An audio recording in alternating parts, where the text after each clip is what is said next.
আমি আমার স্বাধীনতা যুদ্ধে আমাদের দেশের স্বাধীনতা যুদ্ধের ব্যাপারটা নিয়ে একটা জিনিস ক্লিয়ার করতে চাই। দেখো, পার্সোনালি আমি বাংলাদেশ লাভার।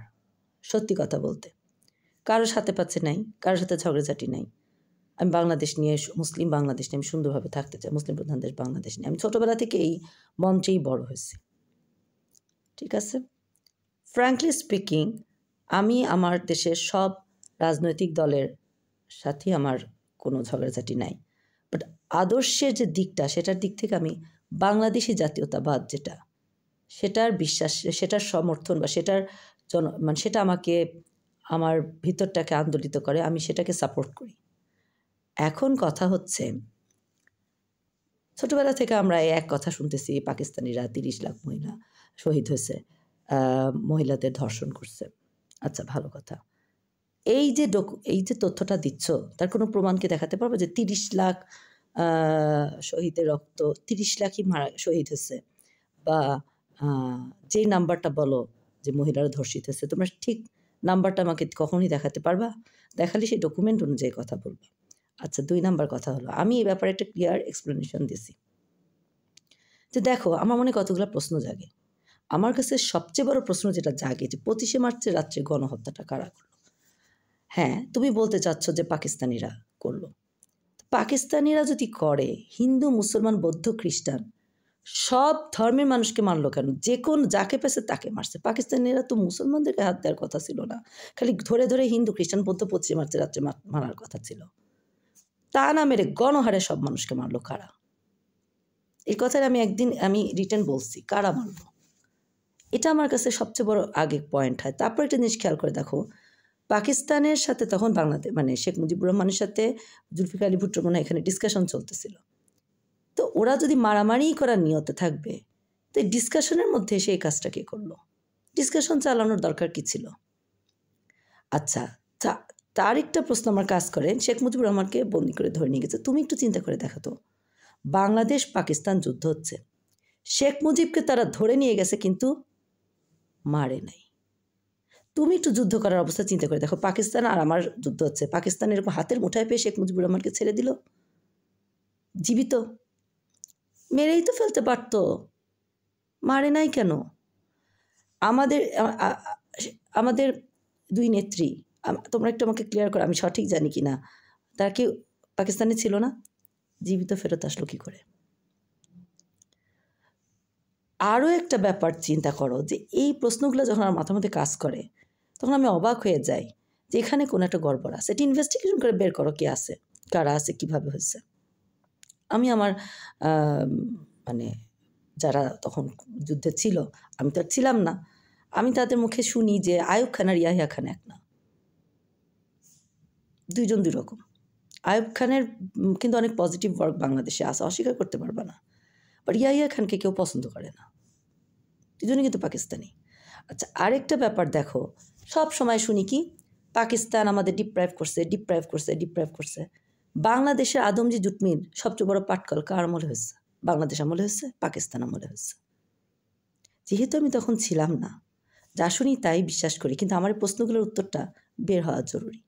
আচ্ছা, এখন আমাকে বলো যে আমি কি জানি, আমার আরও কি জানার আছে। আমি ইন্টারনেট ঘেটে দেখছি ইসরায়েল পাকিস্তান ব্রেক করছে। এটা একদম নিরপেক্ষ সোর্সে। পাকিস্তান আমাকে বলে নাই, বাংলাদেশ আমাকে বলেনি, ইন্ডিয়া আমাকে বলেনি। আমি কিন্তু বলতেছি না ইন্ডিয়া ব্রেক করছে, আমি বলতেছি ইসরায়েল ব্রেক করছে। আমি এটা দেখছি। ইন্টারন্যাশনাল যেখানে ইনফরমেশন ইন্টারনেটে আসে, যেখানে নিউট্রাল, সেখানে আসে ইসরায়েল পাকিস্তান ব্রেক করছে। তাহলে ইয়াহিয়া খান, মানে আমি পার্টিকুলারলি বলতেছি না, তাহলে পাকিস্তানে একটা গ্রুপ আছে, আমি শুনছি তারা নাকি করাচির দিকে থাকে, আই এম নট শিওর কোথায় থাকে, হতে পারে। পাকিস্তানে একটা গ্রুপ আছে যারা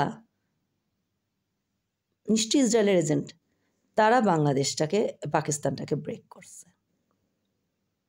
আমার কথা বুঝতে পারোনি? হতে পারে সেটা, এবং হওয়ার খুব বড় চান্স আছে।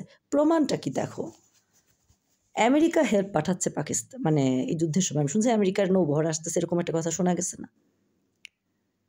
যুদ্ধের রমরমা অবস্থা, বাংলাদেশ মানে পাকিস্তানের হয়ে চিন্তা করে দেখো, পাকিস্তান আর বাংলাদেশ মানে পাকিস্তানের দুই পার্টের মধ্যে গৃহযুদ্ধের মতো, তখন ওদের হয়ে চিন্তা করে দেখো, ওই আমলে তখন তো বাংলাদেশ স্বাধীন হয় নাই, যুদ্ধ চলতেছে, আমেরিকা নৌবহর পাঠাচ্ছে। অ্যাজ আ পাকিস্তানি একটু চিন্তা করো তো, কোনো বোকা ইন্ডিয়ার গায়ে আঘাত করবে যুদ্ধে ডেকে আনার জন্য? পাকিস্তানের মধ্য থেকে কিন্তু গেছে। এই যে পাকিস্তান অ্যাজ বাংলাদেশে আমি চিন্তা করি, সে তো আমার ফ্রেন্ড, সে তো পাকিস্তান থেকে বাংলাদেশ স্বাধীনতার জন্য সবচেয়ে বড় সাহায্যটা সে করে ফেলছে। আমেরিকা আসার আগে সে ইন্ডিয়ার অ্যাটাক করে ইন্ডিয়া নিয়ে আসছে, ইন্ডিয়া তো সবে অ্যাটাক হলে ইয়ে করবি, এসে সুন্দর পাকিস্তান দুই ভাগ হয়ে গেছে। আমেরিকা আসা পর্যন্ত ওয়েট করে নাই। আমাদের এত বড় বন্ধু স্বাধীনতা যুদ্ধের সময়কার পাকিস্তানে বসে রয়েছে, আমাদের এখন আমরা তাকে কেন থ্যাংক ইউ জানাতে পারতেছি না বলো তো? আলটিমেটলি কিন্তু পাকিস্তান থেকে যে অ্যাটাকটা ইন্ডিয়াকে করছে, সেকে আজ আ পাকিস্তানে আমি কখনোই তাকে আমার ফ্রেন্ড মনে করব না। পাকিস্তানের পয়েন্ট অফ ভিউতে সে আমার শত্রু। I mean it. According to my conception, সেই পাকিস্তানি মোসাদ নাতিয়ার গ্যাং, সেই ইসরায়েলের সে এজেন্ট যে পাকিস্তানকে ব্রেক করছে। তখন তো আমি ছিলাম না, থাকলে আমি একটু ভালো করে বলতে পারতাম। এটা হচ্ছে আমার কারণ আমি দেখছি ইসরায়েল পাকিস্তান ব্রেক করছে, আর পাকিস্তানের মধ্য থেকে যেই কাজটা করছে, আমি যদি পাকিস্তানি হইতাম সেই গ্রুপটারে আমি আগে দেশদ্রোহিতার দায়ে ফেস করে দিতাম, একটা সেকেন্ড আমি অফ করতাম না। ভাঙছে সেই, কেউ এই কাজ করে যেখানে আমেরিকা পাকিস্তানি চিন্তা করে, আমেরিকা হেল্প পাঠাচ্ছে, ওয়েট করো। আচ্ছা, এখন বাংলাদেশের পয়েন্ট অফ ভিউতে কিন্তু সে লোক আমার কাজ করে দিচ্ছে, কিন্তু আমি তাকে কেন থ্যাংক ইউ জানাতে পারতেছি না? কারণ ইন্টারন্যাশনালি তুমি দেখো, নিউট্রালি খবরগুলোতে দেখো, বাংলাদেশের স্বাধীনতা, বাংলাদেশের মুক্তিযোদ্ধারা যেই ত্যাগ স্বীকার করছে, বাংলাদেশের মানুষ তো তখন যান বাঁচাতে, দেশের স্বাধিকার রক্ষা করতে, স্বাধীনতা অর্জনকে, নিজের অস্তিত্ব রক্ষা করতে জান দিয়ে ঝাঁপায় পড়ছে। 25শে মার্চের রাত্রে গণহত্যার পরে তো কারবার দেয়ালে পিঠ ঠিক আছে, আর তো কোনো উপায় নেই। এই মুক্তিযোদ্ধাদের অবদানকে স্বীকৃতি দেওয়া হয় না। এটাকে বলা হয় কি জানো? ইন্ডিয়া পাকিস্তানের যুদ্ধ। এখন আমাকে একটা কথা বলো, আমাদের দেশের মুক্তিযোদ্ধারা কি বাংলাদেশের স্বাধীনতার জন্য যুদ্ধ করছে, না ভারত পাকিস্তানের যুদ্ধের পুতুল হয়ে দাঁড়াইছে? আমাকে বলো কোনটা হয়েছে? বাংলাদেশের স্বাধীনতার জন্য যুদ্ধ করছে, কিন্তু এই যুদ্ধকে ওরা প্রচার করে ইন্টারন্যাশনাল ইন্ডিয়া পাকিস্তান ওয়ার হিসেবে। বাংলাদেশের মুক্তিযোদ্ধাদের ত্যাগের স্বীকৃতি কই? নাই। কেন ইন্টারন্যাশনাল এটা বলা হয় না যে বাংলাদেশের স্বাধীনতা যুদ্ধ? কেন এটাকে বলা হয় ইন্ডিয়া পাকিস্তান ওয়ার? কারা এরা? আমরা করছি আমাদের দেশের স্বাধীনতার জন্য যুদ্ধ, আমরা ইন্ডিয়া পাকিস্তানের যুদ্ধ করছি? হ্যাঁ, চিন্তা করার ব্যাপার আছে। থার্ড, এই যে বলে এখন যে বলে পাকিস্তান বাংলাদেশ ব্রাদার রাষ্ট্র, আমি এটাকে সাপোর্ট করি। আমাদের দুই ভাগে ভাঙা হয়েছে, ইয়েস, মোসাদরা ভাঙছে, ইসরায়েল ভাঙছে, এটা পুরো ক্লিয়ার, ইসরায়েল ভাঙছে। আলটিমেটলি কি জানো ইসরায়েল কারা?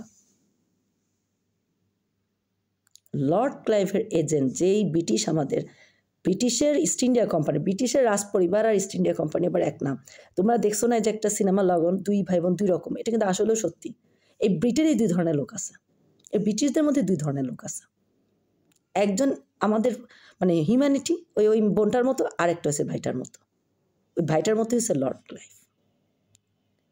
ওরাই কিন্তু এই ইসরায়েলের যে সেট করে দিয়ে আসছে, যতদূর আমি জানি। ওই এদের একটা হাত আছে, ইতিহাস ঘাটে দেখো, যতদূর আমি জানি, যা আমি জানি, যদি আমি সত্যি জানি। গন্ডগোলের ঘোড়া ওই যে দুই ভাই বোনের যে খেলে যে ভাইটা আছে না, ওই গ্রুপটাই লর্ড ক্লাইভ, ওইটাই গন্ডগোলের ঘোড়া। এরাই টেরোরিস্ট আয়রন ম্যানের এজেন্ট। এই যে আমেরিকাতে স্বাধীন হয়েছে, জর্জ ওয়াশিংটন তো ইউকেরই ছিল, তাহলে আমেরিকা স্বাধীন করে দিল কেন? হিস্ট্রি পড়লে দেখা যায় যে এই জর্জ ওয়াশিংটন ওই বোস্টনে খুব সম্ভবত ওই ইউকেরই ছিল, কিন্তু পজিটিভ মাইন্ডেড পিপল ছিল, ভালো লোক ছিল, বেটার, মানে সে বিচক্ষণ লোক ছিল, অন্যরকম ছিল। ওখানে এই ওদের যে রুট, যেটা ওই যে ওই লর্ড ক্লাইভের এজেন্ট যেগুলো আছে, ওগুলো মনে বৈষম্য করছে, বোস্টনের কথা কী কিছু করেছে, সে 13টা রাজ্য নিয়ে স্বাধীন হয়ে গেছে, আমেরিকা বানায় ফেলছে। এই জন্য দেখবা, আমি ফ্র্যাঙ্কলি বলি, আমেরিকানদের মেন্টালিটি একটু অন্যরকম। আমেরিকানরা কিন্তু যে পাওয়ার, চাইলে অনেক কিছু করতে পারতো, অনেক, কিন্তু তারা তা কিন্তু করে না। তোমরা যেটা বলতেছো যে আমেরিকা যদি সত্যি খুব রাফ অ্যান্ড টাফ হতো, টর্চার করার মতো হতো, অনেক ডিফিকাল্ট হতো কিন্তু অন্যদের পক্ষে টেকা, কিন্তু আমেরিকা তা করে না। তাদের জ্ঞান বুদ্ধি অনুযায়ী তারা ক্লিয়ার কাট থাকার চেষ্টা করে, তারা যেটা বোঝে, তারা যেটা বোঝে সে অনুযায়ী কিন্তু তারা আসলে অত করে না। কিন্তু তাদের মধ্যে আবার আছে রেস্টেড বুস্টেড। এটা মানে না আমেরিকা আমি ভাঙতে চাচ্ছি বা আমেরিকার দ্বিখণ্ডিত চাচ্ছি, কিন্তু না, আমেরিকার অনেক প্রেসিডেন্টও কিন্তু অ্যাসাসিনেটেড হয়েছে না। কার মারছে কেউ কি জানে? ভালো ভালো প্রেসিডেন্ট, আব্রাহাম লিঙ্কন দাসপ্রথার বিরুদ্ধে কথা বলছে, সে আব্রাহাম লিঙ্কনকে মেরে ফেলছে। আরও অনেক president, John F Kennedy popular president, তাকে মেরে ফেলছে। কারা মারতেছে? ইনভেস্টিগেশন করে বের হবে, বাট সত্যি বলি সে লর্ড ক্লেভের এজেন্টরাই মারতেছে।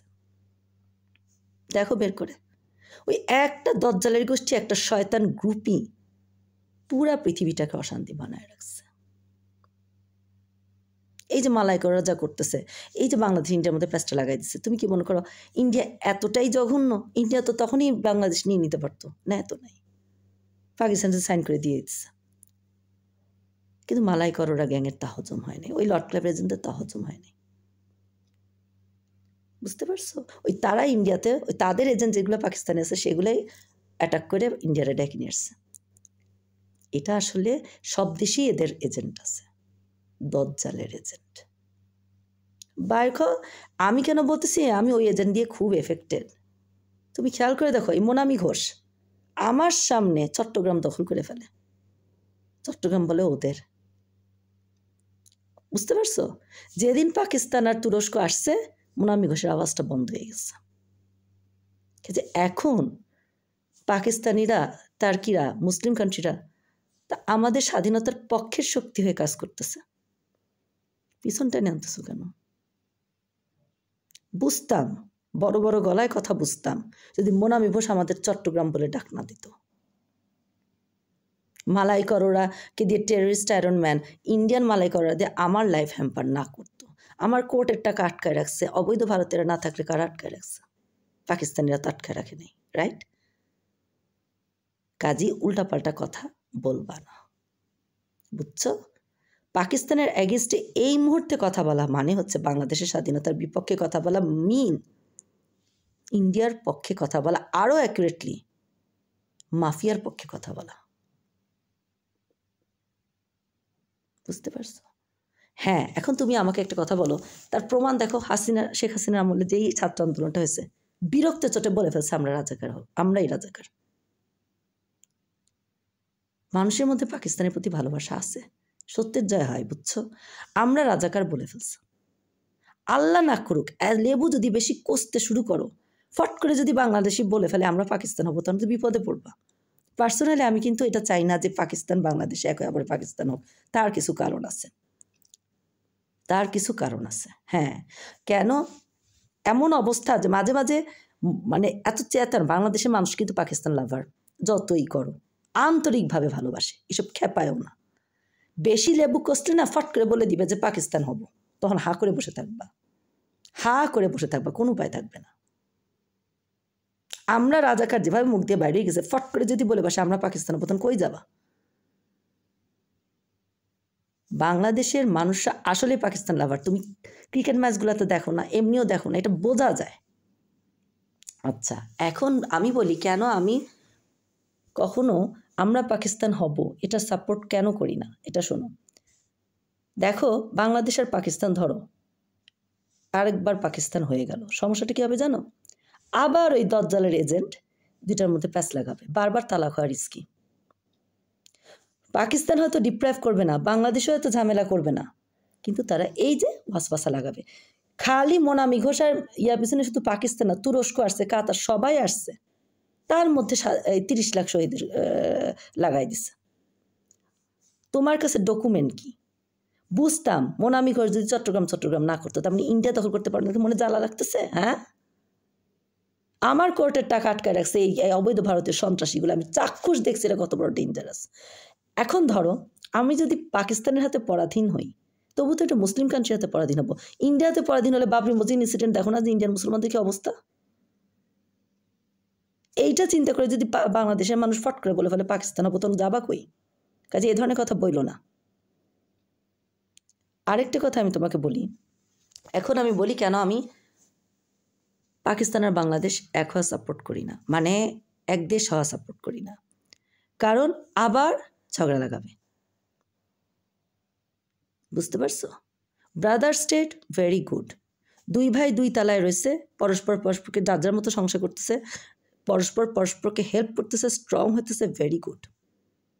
আরও ভাইরা আছে ইউনাইটেড মুসলিম ওয়ার্ল্ড, অন্যদেরা আছে, সবাই মিলেমিশে রয়েছে, নন মুসলিমরাও হিউম্যানিটি যারা আছে তাদের সাথে সবাই মিলেমিশে রয়েছে, ভেরি গুড। দুই ভাই একসাথে সংসার করতেছে, দুইটার বই প্যাঁচ লাগাই দিবে। এক বাড়িতে রয়েছে, দুইটার বই ঝগড়া লাগাই দিবে। কাজে দুই তালায় থাকা ভালো, এক তালায় থাকার দরকার নেই। বুঝতে পারছো? এই জন্য আমি চাই না যে বাংলাদেশ আর পাকিস্তান কখনো এক হোক। কিন্তু তোমরা যেই বিরক্ত করতেছো, এই মোসাদ এরা এমন, আমি বাংলাদেশের মানুষের মধ্যে এমন পাকিস্তান লাভ দেখতেছি, আল্লাহ না করুক আমরা রাজাকার হবার মতো ফট করে বলে বসতে পারি আমরা পাকিস্তানের মতো হা করে বসে থাকবা। এবার আরও একটা কথা বলি, এই মোনামি ঘোষরা মালাইকাররা জানো কি করতে গেছিল? এই পদ্মা সেতু উড়াই দিতে গেছিল, এই মেট্রো রেল উড়াই দিতে গেছিল। শেখ হাসিনা গভর্নমেন্ট ইয়াই করতে পারলো না, ছাড়ে দিল। এত উন্নতি করার পরে তোমরা কি জানো কি করতে গেছিল? You can investigate. 15 আগস্টে হাসিনাকে মেরে খালেদারে ভাসাইতে গেছিল এই মালাইকাররা। ইউ ক্যান ইনভেস্টিগেট, সত্যি না মিথ্যা? আমি এখনো বিশ্বাস করি শেখ হাসিনা নিজের থেকে ক্ষমতা না ছাড়লে ফালানো যেত না। এটা আমার বিশ্বাস, পার্সোনাল বিশ্বাস। উনি দেশকে একটা অশান্তিকর পরিস্থিতি থেকে রক্ষা দিয়ে গেছে। এই আয়নাঘর কারা করছে? হাসিনা খালেদা করছে, নিজের দেশের মানুষ এভাবে মারছে। ওই অবৈধ ভারতীয় এজেন্ট, রয়ের এজেন্টগুলো মারছে, দেশের মানুষ গুম করে ফেলছে। না হলে হাসিনারে মারবে, খালেদারে মারবে, হ্যান ত্যান করে হুমকি দিয়ে রাখছে। এটা হচ্ছে রিয়েল কথা। কারণ এদের অবৈধ ভারতীয় এজেন্টের সাথে আমি চাক্ষুষ দেখতেছি, আমারে পারলে আমার কাছে চলে আসতেছে। এবং এর পিছনে আছে আমেরিকান শয়তান terrorist Ironman.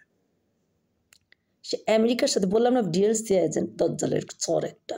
You can investigate. কাজী আমার দেশের এই যে বাংলাদেশ আর্মি তো মুক্তিযোদ্ধাদের উত্তরসূরি, তারা কি পাকিস্তানের সাথে হ্যান্ডশেক করতেছে না? তারা যদি পারে তুমি পারবা না কেন? বাংলাদেশের আর্মির চাইতে তুমি বড় বাংলাদেশি হয়ে গেছো? তাদের জীবন বাজি দিয়ে তারা বাংলাদেশকে রক্ষা করতেছে। তারা যদি পাকিস্তান আর্মির সাথে হাসি মুখে হ্যান্ডশেক করতে, তারা সব ঘটনা জানে। মুক্তিযোদ্ধাদের বংশধর মানে উত্তরসূরি কারা? বাংলাদেশ আর্মি। তুমি কি তাদের চাইতে বেশি স্যাক্রিফাইস করতেছো? তারা সব জানে, জানার পরে পাকিস্তান আর্মির সাথে হ্যান্ডশেক করতে যখন পারতেছে, তুমি পারবা না কেন? বুঝতে পারছো? আর একটা কথা বলি, পাকিস্তান মানে খালি পাকিস্তান না, সমস্ত মুসলিম দেশ। এবং সত্যি কথা বলি, পাকিস্তানের সাথে সবার সম্পর্ক ভালো। পাকিস্তানের সাথে সম্পর্ক ভালো পরে বাংলাদেশের জন্য ইন্ডিয়ার বলয় থেকে বাইরে পুরো দুনিয়ার সাথে কানেক্টেড হওয়া সম্ভব হচ্ছে, সমস্ত উন্নতি সম্ভব হচ্ছে। এই তিস্তা যত প্রবলেম সব সলভ হয়ে যাচ্ছে, চায়নাও পাকিস্তানের পরে। এখন বাংলাদেশের পরিস্থিতি অনুযায়ী কথা বলতে হবে। এখন বাংলাদেশের বর্তমান পরিস্থিতি অনুযায়ী পাকিস্তান, তুরস্ক, মুসলিম কান্ট্রি, জাতিসংঘ, মানে সব, চায়না এবং রাশিয়া, সবাই, আমেরিকা, সবার সাথে সুসম্পর্ক রাখাটা জরুরি। আদারওয়াইজ ইন্ডিয়া যে খারাপ আমি তাও বলতেছি না, ইন্ডিয়ার হাত পায়ে বন্দি করে রাখছে মালাইকাররা, এটা তোমরা বুঝবা না, এটা আমি জানি, কারণ আমি ফেস করতেছি। আদারওয়াইজ এই মালাইকাররা টেররিস্ট আয়রনম্যানরা ইন্ডিয়ার চেতায় দিয়ে অশান্তি করে বাংলাদেশ এতদিনে পেটে ঢুকায় ফেলতো, এবং বাংলাদেশি মুসলমানদের অবস্থায় বাবরি মসজিদ ধ্বংস হা করে তাকায় দেখা লাগতো। বুঝতে পারছো? আমি ভুক্তভোগী, আমার যাতে স্বাধীন চেতা তোমরা না। আমি এত পাকিস্তান ভালোবাসি, এত মুসলিম দেশ ভালোবাসি, তাও কিন্তু আমি বলবো না কোনোদিন যে বাংলাদেশ পাকিস্তান এক হোক। কারণটা তো আমি বললাম, ইন্ডিয়ার সাথে হয়তো প্রশ্নই ওঠে না। স্বাধীন বাংলাদেশের সবচেয়ে বড় সাপোর্টার আমি।